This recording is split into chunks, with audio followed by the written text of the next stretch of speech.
হিলি গ্রাম পঞ্চায়েতের পর এবার হিলি পঞ্চায়েত সমিতিতেও বড় ধাক্কা খেল তৃণমূল।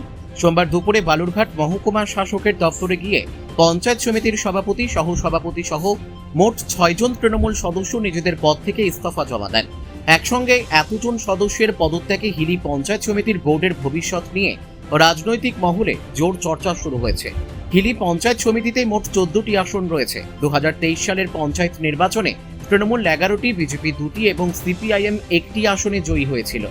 সেই নিরঙ্কুশ সংখ্যাগরিষ্ঠতার ভিত্তিতেই তৃণমূল বোর্ড গঠন করে। তবে বর্তমানে তৃণমূলের 11 জন সদস্যের মধ্যে 6 জন পদত্যাগ করায় দলের হাতে রয়েছেন মাত্র 5 জন সদস্য।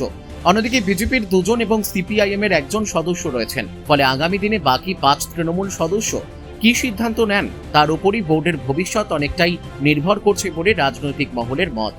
পদত্যাগকারী সদস্যদের মধ্যে রয়েছেন পঞ্চায়েত সমিতির সভাপতি সরস্বতী সরকার মণ্ডল, সহসভাপতি তাপস বর্মন, পূর্ত কর্মাধ্যক্ষ মিহির সরকার, বন ও ভূমি কর্মাধ্যক্ষ মিন্টু সরকার, কৃষি কর্মাধ্যক্ষ নাসির মণ্ডল এবং মৎস্য কর্মাধ্যক্ষ মৌসুমী খাতুন।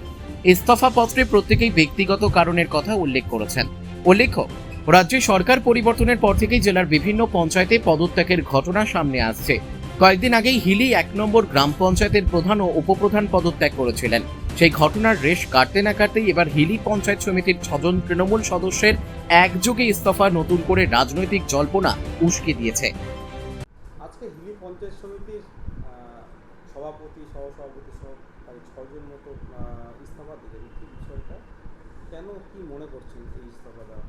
দেখুন, দীর্ঘদিন ধরে আর তারা দপ্তরে বসতে পারছে না।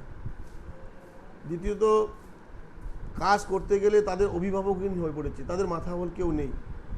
যে রাজনৈতিক দল থেকে তারা নির্বাচিত হয়েছিলেন, সেই নির্বাচিত রাজনৈতিক দলের এখন যে অস্তিত্ব সংকট এবং একাধিক যে দুর্নীতি হয়েছে, তাদের প্রশাসন চালাতে গিয়ে তৃণমূল কংগ্রেসের নেতৃত্বের দ্বারা তারা একের পর এক দুর্নীতি করেছে।